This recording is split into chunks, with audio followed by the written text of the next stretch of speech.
Guys, कैसे हैं आप सभी। तो सीटेट जो जुलाई का पेपर है उसके लिए हम प्रिपरेशन स्टार्ट कर रहे हैं आज से। आज की वीडियो में मैं आप लोगों के साथ में जो हिंदी पेडागोजी है उसके कुछ 35 के अराउंड प्रीवियस ईयर क्वेश्चंस जो पहले आए हुए हैं उनको डिस्कस कर रही हूँ। डिटेल में डिस्कशन होगा तो वीडियो को एंड तक जरूर देखिएगा। तो फिर चलिए वीडियो को स्टार्ट करते हैं। सो फर्स्ट क्वेश्चन हम लोगों से पूछा गया है कि भाषा हमारे या हमारी डैश को व्यवस्थित करती है।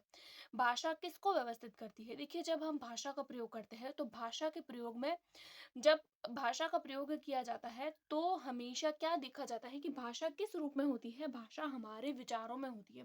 तो भाषा किसको व्यवस्थित कर रही है? तो देखिए, जब भाषा की बात आती है तो व्याकरण तो आता है, लेकिन फर्स्ट नंबर पर व्याकरण नहीं आता है। देखिए, जब आप लोग चार ऑप्शन देखेंगे ना तो आपको चारों ही ऑप्शन सही लगेंगे, लेकिन ऐसा नहीं है। हम लोगों को क्या देखना है कि भाषा किसके हिसाब से आती है, तो भाषा कैसी प्रक्रिया है।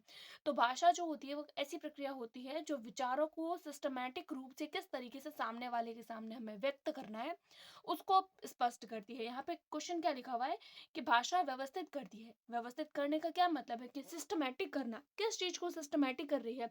तो अब हमारे विचारों को तो सिस्टमैटिक करेगी। जैसे हम लोग कोई भी लाइन बोलते हैं, जैसे कि मैं खेल रहा हूँ, तो ये एक सिस्टमैटिक लाइन है। और अगर हम ऐसे बोल दे ये हमारे विचार है या ये हमारी भाषा है जो हमारे द्वारा खेली गई बोली गई है कि मैं खेल रहा हूँ, लेकिन अगर मैं उसी जो शब्द है उसको मैं उस तरीके से बोलूँ कि मैं रहा हूँ खेल, तो क्या ये विचार प्रक्रिया को सिस्टमैटिक कर रहा है? नहीं। तो हमें विचार प्रक्रिया को सिस्टमैटिक करना है। तो सिस्टमैटिक कौन कर रहा है? तो विचार प्रक्रिया कर रहा है। समझ आई? यहाँ पर आप लोगों का व्याकरण, चेतना, सामाजिक व्यवहार, खेल प्रक्रिया ये सभी नहीं होंगे। तो फर्स्ट क्वेश्चन का आंसर आपका हो जाएगा बी, विचार प्रक्रिया। नेक्स्ट क्वेश्चन देखते हैं हमारे पास में क्या है। नेक्स्ट क्वेश्चन है कि भाषा हमें डैश व डैश की अनखोजी दुनिया में लेकर जाती है। भाषा हमको कहाँ लेकर जाती है? तो देखिए, भाषा जो होती है वो हमें लेकर जाती है समाज कल्पना, दूसरा है कल्पना विज्ञान, तीसरा है ज्ञान और कल्पना, और चौथा है ज्ञान और समाज। देखिए, भाषा है वो भाषा किस अनोखी दुनिया में हम लोगों को लेकर जाती है। तो देखिए, भाषा से हमें ज्ञान प्राप्त होता है और हम किसी भी चीज की कल्पना करते हैं तो कल्पना हम किस माध्यम से करते हैं? कल्पना करने के लिए भी तो हमें भाषा की जरूरत होती है। जैसे हम कोई भी सोचते हैं, कोई भी बात, किसी भी थॉट के बारे में सोचते हैं, तो सोचना भी तो भाषा में ही होता है। तो एक अनोखी दुनिया में जाना है तो कल्पना होना जरूरी है, साथ साथ में हमारे पास में ज्ञान होना जरूरी है। तो सेकंड क्वेश्चन का आंसर हो जाएगा हमारे पास में सी। अगला क्वेश्चन हम लोगों से पूछा है त्रिभाषा सूत्र में हिंदी का स्थान क्या है। तो देखिए, हिंदी भाषा जो राजभाषा के रूप में है, सह राजभाषा के रूप में है, राष्ट्रभाषा के रूप में है या शास्त्रीय भाषा के रूप में है। तो देखिए, हिंदी भाषा जो है, हिंदी भाषा हमारी होती है राजभाषा के रूप में। सह राजभाषा का मतलब होता है कि देखिए, सबसे पहले तो मैं आप लोगों को बता देती हूँ वो राजभाषा क्या होती है। राजभाषा वो होती है जो हमारे देश के कोई भी अगर ऑफिशियल काम होता है कि ऑफिशियल काम देश का किस लैंग्वेज में हो रहा है। तो हमारा देश का कोई भी काम होता है तो वो हिंदी भाषा में ही होता है। सह राजभाषा का मतलब होता है अगर हिंदी में नहीं होता है तो किस लैंग्वेज में होता है, तो वो इंग्लिश में होता है। तो राजभाषा हो जाती है हमारी इंग्लिश। ठीक है। राष्ट्रभाषा क्या होती है? तो राष्ट्रभाषा वो भाषा होती है जो देश के 75% लोग बोलते हो या समझते हो, इस तरीके की जो लैंग्वेज होती है, यानी कि 60%, कम से कम 66% इस तरीके से लोगों को जानकारी होनी चाहिए। लेकिन भारत देश में कैसा है? भारत देश में तो हर स्टेट में या हर गली में अलग अलग लैंग्वेज बोली जाती है। जैसे राजस्थान में राजस्थानी हो गई, मारवाड़ी, गुजरात में गुजराती, पंजाब में पंजाबी, कर्नाटक में कन्नड़ी लैंग्वेज। तो इस तरीके से वहां पर हिंदी बोलने वाले लोग नहीं होते हैं। हिंदी राष्ट्रभाषा तभी होती है जब लोगों द्वारा बोली जाती है, लेकिन अलग अलग जो राज्य के लोग हैं वो अलग अलग भाषा बोल रहे हैं, इसीलिए हिंदी हमारी ऑफिशियल लैंग्वेज है, राजभाषा है। तो यहाँ हमारा थर्ड क्वेश्चन का आंसर हो जाएगा फर्स्ट। अगला देखते हैं फोर्थ क्वेश्चन, भाषा और लिपि के संदर्भ में कौन सा कथन सही है। सबसे पहले तो भाषा हम लोगों को पता ही है, लैंग्वेज जिसमें हमारे विचार आते हैं, जिस चीज में हम कुछ भी सोचते हैं, हमारे विचारों की अभिव्यक्ति करते हैं, वो भाषा होती है। लिपि क्या होती है? लिपि को बोला जाता है स्क्रिप्ट। यानी कि जैसे बोलते हैं ना कि हिंदी की देवनागरी लिपि है और पंजाबी जो है उसकी गुरुमुखी है, तो इस तरीके से लिपि होती है हर भाषा की। तो फिर यहाँ पे ऑप्शन है हमारे पास में कि एक भाषा विशेष को एक लिपि विशेष में ही लिखा जा सकता है। देखिए, ये जो ही वर्ड होता है ना, ये किसी भी सब्जेक्ट की पैडागोजी में ये ही वर्ड, ये एक नेगेटिव वर्ड है। कहीं पर भी अगर आप लोगों को ये ही दिख जाए ना तो ये आपको गलत ही लगाना है। तो यहाँ ए तो सही हो गया। उसके अलावा सेकंड ऑप्शन है कि भाषा की स्मृति के लिए केवल लिपि ही उत्तरदायी है। देखिए, यहाँ पर वर्ड क्या आया है? केवल। अगेन से मैं आप लोगों को कह रही हूँ, ये ही वर्ड और ये केवल वर्ड, ये जो वर्ड होते हैं ना, ये वर्ड्स पैडागोजी के लिए रॉन्ग होते हैं, नेगेटिव वर्ड्स होते हैं। तो यहाँ पर ये वर्ड दिख रहा है तो मतलब ये भी गलत हो जाएगा। आगे आ रहा है कि किसी भी भाषा को किसी भी लिपि में लिखा जा सकता है। हाँ, ये भाषा सही, ये आपका जो ऑप्शन है वो सही हो जाएगा। कैसे सही होगा? देखिए यहाँ इन्होंने क्या बोला है कि किसी भी भाषा को किसी भी लिपि में लिख सकते हैं। हाँ, लिख सकते हैं। जैसे कि मैं अभी आप लोगों के सामने बोलूँ, अ, जैसे कि मेरा नाम बोल दिया मैंने तमन्ना, तमन्ना को मैंने कैसे लिखा? TAMANNA। अब मैंने इसको बोला कैसे? हिंदी में, लेकिन लिखा कैसे? इंग्लिश में। तो लिपि अलग हो गई ना, और भाषा भी अलग हो गई। तो कोई भी लैंग्वेज को हम किसी भी लिपि में लिख सकते हैं। तो यहाँ पर आपका सी ऑप्शन सही हो जाएगा। जैसे हम व्हाट्सएप वाली लैंग्वेज यूज करते हैं, लिखते तो हिंदी में है बट टाइप इंग्लिश में करते हैं, स्पेलिंग्स लिखते हैं हम हिंदी के वर्ड्स को इंग्लिश में स्पेलिंग्स में लिखते हैं। तो इस तरीके से किसी भी लैंग्वेज को किसी भी लिपि में लिख सकते हैं। तो फोर्थ का हो जाएगा सी। अगला देखते हैं, फिफ्थ नंबर क्वेश्चन हमारे पास में है, प्रत्येक भाषा की पृष्ठभूमि में अवस्थित भाषिक व्यवस्था ही डैश और कार्यक्रमों को गढ़ती है और व्यक्ति के मानसिक क्रियाकलाप के लिए निर्देशन का कार्य करती है। तो देखिए यहाँ पर पूछा क्या है कि कोई भी प्रत्येक भाषा की पृष्ठभूमि होती है, वो कोई भी भाषा होती है उसमें भाषिक व्यवस्था होती है। फर्स्ट क्वेश्चन में मैंने आप लोगों को बताया था कि लैंग्वेज होती है तो उसकी अपनी एक सिस्टम होता है लैंग्वेज बोलने का। उसके बाद में व्यक्ति जो है वो मानसिक क्रियाकलाप करता है उसके द्वारा और उसके निर्देशन के लिए कार्य करती है। तो वो क्या होती है? तो वो हमारी धारणाएं होती है कि हमें किसी भी चीज को किस तरीके से पढ़ना है। तो हमारी धारणाएं किस तरीके से है ये डिपेंड करती है हमारी लैंग्वेज को सिस्टमेटिक करने के लिए। तो फिफ्थ का हो जाएगा डी। अगला देखते हैं सिक्स्थ नंबर क्वेश्चन, प्रारंभिक स्तर पर बच्चों की भाषाई क्षमताओं का विकास करने का क्या अर्थ है? यहाँ पर यह है कि भाषिक नियमों पर अधिकार करना। देखिए हम बच्चे को प्राथमिक स्तर, यहाँ बात किसकी की गई है? प्राथमिक स्तर की। तो प्राथमिक स्तर पर बच्चों को भाषा सिखानी है तो क्या हम भाषा के नियम सिखाएंगे? नहीं, भाषा के नियम सिखाना हमारे उद्देश्य नहीं है। यहाँ पर बोला है कि भाषिक संरचना, देखिए नियम जो होते हैं वो संरचनाएं जो होती है वो नियम का ही पार्ट होती है। तो जब नियम नहीं सिखा रहे हैं तो संरचना को भी नहीं सिखाएंगे। आगे आ रहा है कि भाषा प्रयोग। देखिए कहीं पर भी अगर आप लोगों को लैंग्वेज की बात करी गई है और अगर वहां पर बोल दिया कि आप लोगों का भाषा प्रयोग यानी कि लैंग्वेज का यूज कैसे करना है वो सिखाया जा रहा है, तो वही ऑप्शन आप लोगों का सही हो जाएगा कि भाषा का प्रयोग किस तरीके से करना है। अगला ऑप्शन है कि भाषा अनुकरण। देखिए भाषा अनुकरण का मतलब है कि भाषा को रिपीट करना, रिवाइज करना या किसी की भी नकल करना। तो लैंग्वेज कभी भी किसी की नकल करने से नहीं आती है, बल्कि प्राथमिक स्तर पर भाषा का विकास होता है भाषा प्रयोग करने से। तो यहाँ पर सिक्स्थ का आप लोगों का हो जाएगा सी। अगला देखते हैं, सेवंथ नंबर क्वेश्चन हमारे पास में है, समग्र भाषा पद्धति पर आधारित कक्षा कैसी होनी चाहिए? समग्र है, सभी भाषाओं को सीखने पर बल देती है। देखिए ऐसा नहीं है कि हम हर तरीके की भाषा सीख सकते हैं। समग्र भाषा का मतलब नहीं, ऐसा नहीं है कि हम हर तरीके की भाषा सीखें, तो ये तो नहीं होगा। गतिविधियों के आयोजन पर बल देंगे। देखिए भाषा सीखनी है तो गतिविधि कराने का कोई मतलब नहीं है। अगला ऑप्शन है हमारे पास में, बच्चों के भाषाई विकास की स्पष्ट समझ, के बच्चे की समझ कैसी है भाषा को लेकर, बच्चे का लैंग्वेज डेवलपमेंट किस तरीके से हो रहा है, तभी तो हमें पता चलेगा कि बच्चे की भाषा जो है वो किस तरीके से जो है वो ग्रो कर रहा है बच्चा लैंग्वेज में। तो बच्चे की भाषाई विकास की स्पष्ट समझ पर बल देती है कौन? भाषा। तो यहाँ पर आप लोगों का सी ऑप्शन राइट हो जाएगा। अगला बोला है कि बाल साहित्य को पढ़कर सुनाने। अगर हम बाल साहित्य को पढ़ के सुनेंगे तो क्या हम लैंग्वेज सीख जाएंगे? नहीं, हम लोगों को बच्चे का जो भाषाई विकास है कि लैंग्वेज किस तरीके से डेवलप हो रही है वो चीज हमारे लिए इंपॉर्टेंट होती है। तो सेवंथ का हो जाएगा हमारा सी। अगला देखेंगे एट्थ नंबर क्वेश्चन, पहली कक्षा में प्रवेश लेने से पहले आमतौर पर बच्चे क्या करते हैं? तो बच्चे तुतलाकर बोलते हैं। हाँ, ये ऑप्शन आप लोगों को ठीक लग सकता है लेकिन हमें बेस्ट चूज करना है। अगला ऑप्शन है हमारे पास में, पठन लेखन में दक्ष होते हैं। क्या पहली कक्षा में बोलने वाला बच्चा लिखने और पढ़ने में दक्ष होगा, एक्सपर्ट होगा? जी नहीं, तो ये तो सही नहीं होगा। स्व अभिव्यक्ति जानते हैं, ये ऑप्शन हो सकता है। अब हम देखते हैं फोर्थ ऑप्शन के भाषा के व्याकरणिक नियम। देखिए पहली क्लास में बच्चा बच्चा पढ़ रहा है तो क्या वो व्याकरण के नियम को जानता होगा? नहीं, तो सेकंड और फोर्थ तो गलत हो गया। अब हमारे पास में बचे दो ऑप्शन। अब फिर से क्वेश्चन पढ़ते हैं कि पहली कक्षा में प्रवेश लेने वाले बच्चे आमतौर पर तो देखिए यहाँ पर क्या बोला है, तुतलाकर बोलते हैं। देखिए तुतलाकर तो बोलते हैं लेकिन बच्चे पहली क्लास में है तो वो अपनी स्व अभिव्यक्ति कर सकता है।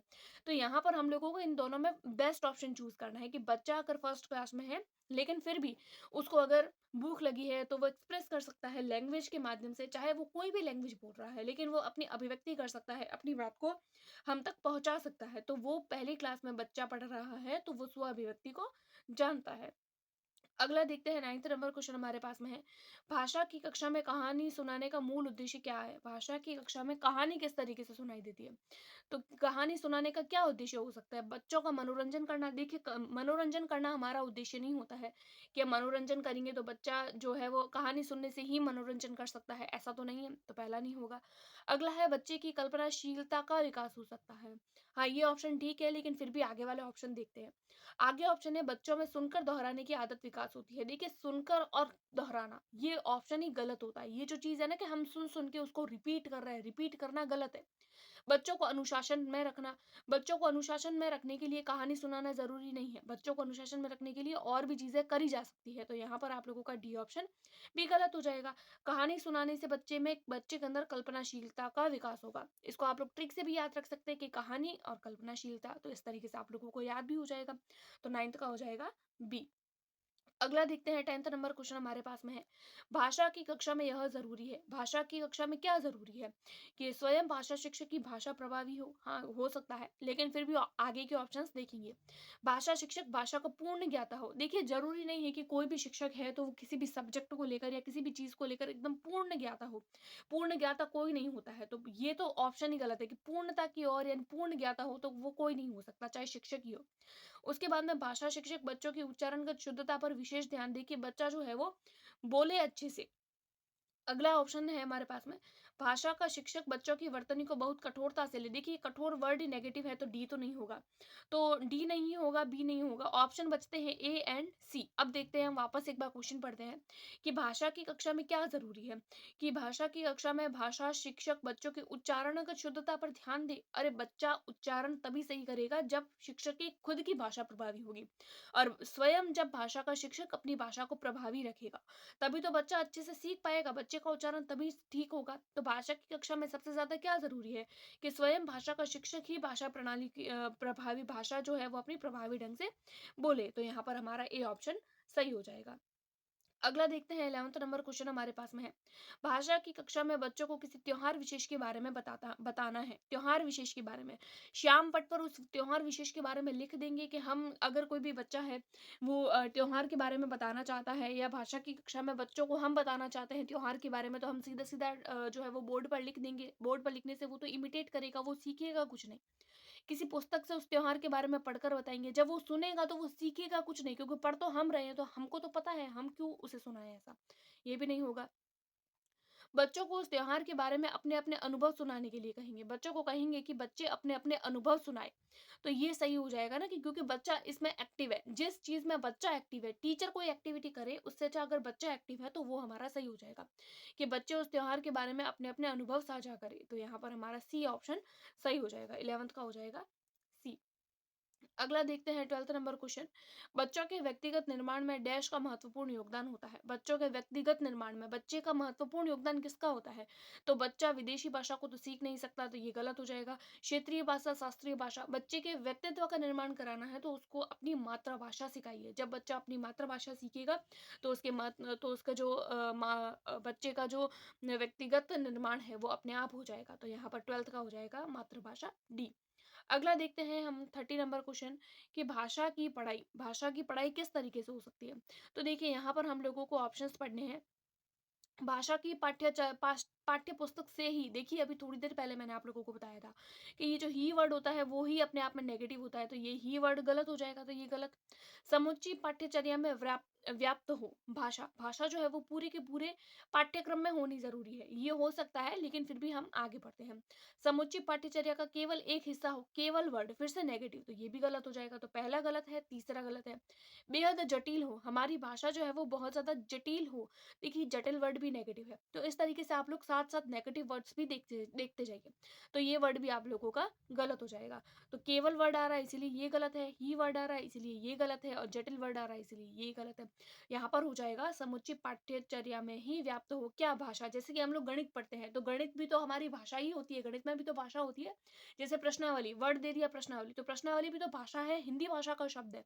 तो इस तरीके से पूरे ही पाठ्यक्रम में, चाहे विज्ञान हो चाहे सामाजिक हो, हर एक सब्जेक्ट में हमारी भाषा का ज्ञान जरूरी है। तो 30 का हो जाएगा बी। अगला देखते हैं 14 नंबर क्वेश्चन। मैं अपनी कक्षा में बहुभाषिता को महत्व देता हूँ। मैं अपनी कक्षा के अंदर बहुभाषिता को क्या महत्व देता हूँ? क्यों? कि श्याम पट पर हिंदी भाषा के शब्दों के अर्थ में दो भाषाओं में अवश्य लिखती हूँ। एक टीचर है, वो बोल रहा है कि मैं अपनी कक्षा के अंदर बहुभाषिता को बहुत ज़्यादा महत्व देता हूँ। बहुभाषिता का मतलब होता है कि वे बच्चे जो अलग-अलग तरीके की सोसाइटी से आ रहे हैं, तो वो अलग-अलग तरीके की लैंग्वेज बोल रहे होंगे, अलग-अलग तरीके की लैंग्वेज बोलते हैं, बहुभाषिता है उनकी कक्षा में। तो इस पर टीचर क्या करता है कि श्याम पट पर हिंदी भाषा के शब्दों के अर्थ लिख देता है और 2 भाषाओं में लिखता है। तो हो सकता है कि किसी बच्चे को वो 2 भाषाएँ समझ ही नहीं आए, तो क्या वो उचित है? तो ये तो उचित ही नहीं होगा, ये गलत हो जाएगा।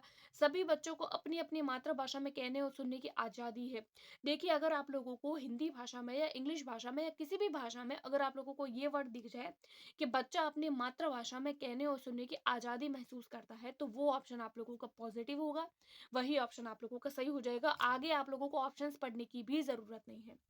तो यहाँ पर 14 का हो जाएगा आप लोगों का बी। अगला क्वेश्चन देखते हैं 15 नंबर क्वेश्चन। पहली दूसरी कक्षा के बच्चों के साथ भाषा सिखाने के लिए क्या ज़रूरी है? कि पहली और दूसरी कक्षा के बच्चों को भाषा सिखानी है, फर्स्ट एंड सेकंड क्लास के बच्चों को, तो क्या ज़रूरी है? कि हम उसके उच्चारण पर विशेष ध्यान देंगे? जी नहीं। देखिए, पहली और दूसरी कक्षा का बच्चा है, तो हो सकता है कि वो तुतलाकर बोले, तो वो उच्चारण उसका सही नहीं होगा, तो ये तो नहीं होगा। बात कहने के तरीके का अभ्यास कराया जाए, हम बच्चे को प्रैक्टिस करा रहे हैं कि कैसे बात कही जाए अपनी, उसको मैनर सिखा रहे हैं बात कहने का, तो ये भी नहीं होगा। कविता गाने के एकाधिक अवसर दिए जाए, हम बच्चे को बोले कि अगर तुमको भाषा सीखनी है तो तुम ज्यादा से ज्यादा कविता गाओ तो तुम सीख जाओगे, तो ये तो कोई लॉजिक ही नहीं है। पारस्परिक संवाद के लिए प्रोत्साहित करें, हाँ ये ऑप्शन ठीक हो सकता है कि हम बच्चे को ज्यादा से ज्यादा कम्युनिकेट करने के लिए मोटिवेट करें कि बच्चा जितना ज़्यादा कम्युनिकेट करेगा, बच्चा उतना ही ज़्यादा एक्टिव होगा, उसकी लैंग्वेज उतनी ही ज़्यादा डेवलप होगी। तो 15 का हो जाएगा डी। अगला देखेंगे 16th नंबर क्वेश्चन हमारे पास में है। प्राथमिक स्तर पर बच्चे किस प्रकार की कविताएं पसंद करते हैं? कविताएं किस तरीके के बच्चे पसंद करते हैं? जिनमें तुकबंदी हो, जिनमें मूल्य हो। देखिए, प्राथमिक स्तर का बच्चा है तो मूल्यों की तो जानकारी नहीं होगी उसे बच्चे को। जिनमें गेयता हो, देखिए गेयता का मतलब क्या होता है कि गेयता का मतलब होता है जो चीज़ गाते हैं हम लोग। जैसे हम देखते हैं ना कि छोटी क्लासेस होती है तो उसके अंदर पहाड़े भी बुलवाए जाते हैं गीत की तरह, जैसे 2 एकम 2, 2 दूनी 4, 2 वन ज़ा 2, 2 टू ज़ा 4, तो इस तरीके से गाया जाता है। तो बच्चे जब गाते हैं ना तो उन्हें बड़ा आनंद आता है। तो बच्चे प्राथमिक स्तर के बच्चे हैं तो उन्हें गेयता यानी कि गाने में ही इंटरेस्ट होगा और वो हर चीज़ को गाने गा कर सीखेंगे। तो यहाँ पर आप लोगों का 16 का हो जाएगा सी, 16th नंबर क्वेश्चन का सी। अगला देखते हैं 17th नंबर क्वेश्चन। भाषा अर्जन के संबंध में कौन सा कथन सही नहीं है? भाषा अर्जन के संबंध में कौन सा कथन सही नहीं है? नहीं पूछा है। सभी बच्चों में भाषा अर्जन की स्वाभाविक क्षमता होती है। देखिए, सबसे पहले तो हम लोगों को ये पता होना चाहिए, हम लोगों को ये पता होना चाहिए कि भाषा अर्जन होता क्या है। भाषा अर्जन का मतलब होता है कि बच्चा जो है वो, देखिए भाषा अर्जन का मतलब होता है बच्चा लैंग्वेज को एक्वायर कर रहा है। जैसे हम लोग देखते हैं कोई भी बच्चा है, वो 3 महीने का होता है, 4 महीने का होता है या 5 महीने का होता है, तो जैसे जैसे बच्चा बड़ा होता जाता है तो वो धीरे धीरे अपने आप लैंग्वेज को सीखता जाता है। बच्चे ने जैसी लैंग्वेज सुनी वैसा बच्चा बोलेगा। अगर हम उसके सामने हिंदी बोलेंगे तो हिंदी सीखेगा, मारवाड़ी बोलेंगे तो मारवाड़ी सीखेगा, इंग्लिश बोलेंगे तो इंग्लिश, पंजाबी बोलेंगे तो पंजाबी सीखेगा। इस तरीके से बच्चा जो है वो अलग-अलग तरीके के लैंग्वेजेस जो है वो सीखता जाएगा। तो बच्चा जो जब लैंग्वेज एक्वायर कर रहा है, तो एक्वायर करने से रिलेटेड कौन-सी बात सही नहीं है? देखिए, ये जो नहीं है ना, ये वर्ड बहुत ज़्यादा इंपॉर्टेंट है। इस नहीं वर्ड पर आप लोग ध्यान रखिए, तो नहीं पूछा है। तो देखिए, और भाषा अर्जन के बारे में बताया किसने है? भाषा अर्जन को इंग्लिश में बोला जाता है लैंग्वेज एक्विजिशन। लैंग्वेज को एक्वायर करना, और लैंग्वेज को एक्वायर करने के बारे में आप लोगों को बताया है चॉम्स्की ने। चॉम्स्की ने ही बताया है एलएडी। एलएडी क्या होता है? एलएडी का मतलब होता है लैंग्वेज एक्विजिशन डिवाइड, यानी भाषा अर्जन यंत्र जो बच्चे के अंदर होता है, जो जन्मजात होता है, स्वाभाविक होता है, किसी भी हालत में हम उसको बाद में जो है वो एक्वायर कर सकते हैं। यानी कि भाषा अर्जन क्षमता जो होती है वो जन्मजात होती है और भाषा को किसी भी तरीके से एक्वायर किया जा सकता है, इस तरीके से, राइट। उसके अलावा चॉम्स्की ने क्या बताया था? तो यूनिवर्सल ग्रामर के बारे में भी बताया था। यूनिवर्सल ग्रामर यानी कि सार्वभौमिक जो भाषा होती है या ग्रामर होती है या व्याकरण होती है, उसके बारे में भी बच्चे ने बताया, जो चॉम्स्की है उन्होंने बताया था। तो हम लोगों को पूछा है कि भाषा अर्जन के बारे में कौन सी बात सही नहीं है? तो सभी बच्चों में भाषा अर्जन की स्वाभाविक क्षमता होती है, हाँ होती है, जस्ट अभी मैंने बताया, तो ये तो सही है, तो ये तो नहीं होगा क्योंकि हम लोगों को नहीं पूछा है। भाषा अर्जन के लिए नियम सिखाए जाते हैं। नियम सिखाना, देखिए भाषा अर्जन के लिए कोई भी नियम सिखाने की ज़रूरत नहीं है। जैसे मान लीजिए 7-8 महीने का बच्चा है, तो उसको नियम सिखाने की ज़रूरत नहीं है कि तू पहले नियम सीख, फिर तू लैंग्वेज सीख। नहीं, वो बच्चा खुद से सीखेगा, अपने आप सीखेगा, तो नियम सिखाने की ज़रूरत नहीं है। तो यही हमारा गलत है, इसीलिए सही हो जाएगा क्योंकि हम लोगों से गलत ही पूछा है, नहीं पूछा है इसीलिए बी सही हो जाएगा। अगला है हमारे पास में ऑप्शन, भाषा अर्जन को सहज बनाने के लिए समृद्ध भाषिक परिवेश। देखिए ये जो समृद्ध भाषिक परिवेश है ना, ये पॉजिटिव वर्ड है, ये तो सही होगा। बिना विद्यालय गए भाषा अर्जन संभव है। हाँ, वो बच्चा जो स्कूल नहीं जाता है तो उसके भी बच्चे की लैंग्वेज अच्छी हो सकती है। तो यहाँ पर 17 का हो जाएगा हमारा बी ऑप्शन। अगला क्वेश्चन देखते हैं, 18 नंबर क्वेश्चन हमारे पास में है, कहानी पढ़ने के बाद कक्षा में कौन सी गतिविधि सबसे कम प्रभावी होती है। देखिए सबसे कम प्रभावी है, कहानी पढ़ा दी हमने बच्चे को, अब सबसे कम प्रभावी बात बतानी है हमको। कहानी को अपने शब्दों में कहना, ये बात तो अच्छी है कि बच्चा अपने शब्दों में कह रहा है तो बच्चे में लैंग्वेज डेवलप होगी। कहानी को दोहराना, कहानी को दोहराना कोई उचित बात नहीं होती है कि कहानी को जैसे हमने बच्चे को शब्द से सुनाया वैसा का वैसा बच्चा रिपीट करे। किसी भी चीज को दोहराना अपने आप में नेगेटिव वर्ड है, और तो सबसे कम प्रभावी क्या हो सकता है, यही कि कहानी को बच्चा दोहरा रहा है, तो यही हमारा सही हो जाएगा। अगला हमारे पास में है 19 नंबर क्वेश्चन, कि साहित्य की किस विधा के शिक्षण में सस्वर पठन सर्वाधिक अपेक्षित है। साहित्य की कौन सी ऐसी विधा है, तो जो साहित्य है उसके लिए होता है एकांकी। इसको तो आप लोग रट सकते हैं, एकांकी जो होता है उसके अंदर ही, क्योंकि देखिए कोई जीवन होता है, जीवनी होती है, तो उसमें आप सस्वर पाठन नहीं कर सकते। आत्मकथा होती है, किसी की जीवनी होती है, किसी की आत्मकथा होती है, तो उसको भी नहीं कर सकते। संस्मरण में भी हम लोग नहीं कर सकते, एकांकी में ही हम सस्वर पाठन कर सकते हैं। अगला क्वेश्चन देखते हैं, 20 नंबर क्वेश्चन, उच्च प्राथमिक स्तर पर, उच्च प्राथमिक कक्षा यानी कि 6 to 8 तक स्तर पर हिंदी भाषा में अभिव्यक्ति परखने के लिए आप किस प्रश्न को सर्वाधिक महत्वपूर्ण समझेंगे। तो यहाँ पर है, सेना के पास, सेना ने पार्क को क्यों घेर लिया, लेखक ने ऐसा क्यों कहा कि ताजा बर्फ धोखा देने वाली होती है, लोकगीत संस्कृति के परिचायक होते हैं, इस बात पर अपने विचार प्रकट करो। देखिए यहाँ पर क्या बोला है कि भाषा की अभिव्यक्ति करनी है, तो भाषा की अभिव्यक्ति को परखना है तो हम तभी परख पाएंगे ना जब बच्चा अपने विचार प्रकट करेगा। तो यहाँ पर बच्चा अपने विचार प्रकट कर रहा है, तो यहाँ पर हमारा सी ऑप्शन राइट हो जाएगा। वैसे तो मुझे आज की वीडियो में हम लोगों को 35 क्वेश्चंस करने थे, लेकिन 35 क्वेश्चन किए तो ये वीडियो बहुत लंबी हो जाएगी, तो नेक्स्ट वीडियो में मैं आप लोगों के साथ में और 20 या फिर देखते हैं कितने क्वेश्चंस मैं आप लोगों को करवा पाऊंगी, उतने आप लोगों के साथ में शेयर करूंगी। तो आज की वीडियो में इतना ही, मिलते हैं नेक्स्ट वीडियो में। वीडियो पसंद आ रही है तो लाइक करें, सब्सक्राइब करें चैनल को अगर अभी तक नहीं किया है, और वीडियो को ज़्यादा से ज़्यादा अपने दोस्तों के साथ में शेयर करें। Thanks for watching.